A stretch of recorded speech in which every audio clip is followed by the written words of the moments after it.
He believes he is these characters, reincarnated. If you call him by his real name or refuse to go along with his delusions, he becomes aggressive. He carries around a plushie of one of these characters everywhere. There is a hole in the back, and the hole is stained. I have tried not to jump to conclusions about what he does to that plushie and failed.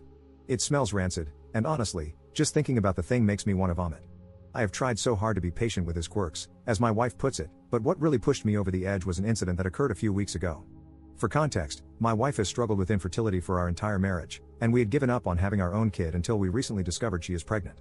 Given the fact that she's 35, we have been surprised and overjoyed. A few weeks ago, my wife started randomly receiving rude texts from our nephew, insulting our baby. One text implied that our baby would have fuzz, due to my wife's previous drinking problem, even though she has been sober for years. I wanted to call up that insensitive brat and tear into him, but my wife insisted we gently let him know via text that we didn't appreciate his comments. When he kept going and my wife started crying, I called my sister-in-law. She was able to shut him down and get him to apologize. I have no idea what the hell got into him, but I suspect it has to do with his hatred of women. My wife believes that he may be on the spectrum or have some undiagnosed mental illness and that he needs to be treated patiently. I think he has been coddled his entire life, and it has only made him worse. I think if someone doesn't put their foot down, his behavior will escalate into something dangerous. Here's where I'm being told I am wrong. Each year, my wife and I host Easter dinner for her entire family. My wife has already forgiven nephew for the incident and is insisting we invite him so that he isn't isolated from his family, something she believes will worsen his behavior. I see her reasoning, but enough is enough. I refused. I said she is being a doormat like everyone else in the family when it comes to him, and that our manchild of a nephew can't just make her cry and get away with it with an empty apology. Some of my friends are saying that I am being controlling and that I can't stop her from seeing her own family. I feel like I'm going insane. What do you think? Edit. My wife and I had a long talk this morning in which I made it clear that I was more concerned about her and our baby's safety than anything. I also apologized for resorting to name-calling last night. My wife isn't a doormat, she just has a lot of love and patience for her family. It was a hard talk with some tears from both of us, but she agreed that this has escalated to a point that may become dangerous, in part due to the enabling from all of us. Honestly, I am also guilty of coddling him, especially when he was a kid. It's hard to admit when someone you took care of as a kid has grown into someone unsafe to be around, but I think the idea in this comment might work as a way to set boundaries without shutting him out permanently. We are going to call his mother and explain that Easter dinner isn't happening this year if nephew is coming, and that he is welcome to come over when he has a diagnosis and is stuck with a therapist for at least a couple of months. Thank you all for your advice. Update 1. This bizarre series of events started on Easter and has only gotten weirder since.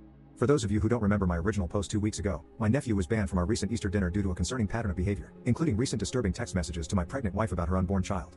Since then, his parents eventually agreed not to bring him after a lot of arguing.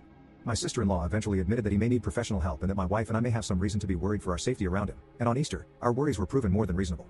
He showed up uninvited, using my brother-in-law's car. Our dinner was interrupted by aggressive bangs on our door. I don't know how to put this without it sounding insane, so here it goes. My nephew was at our door, holding a sword, and dressed as the Joker.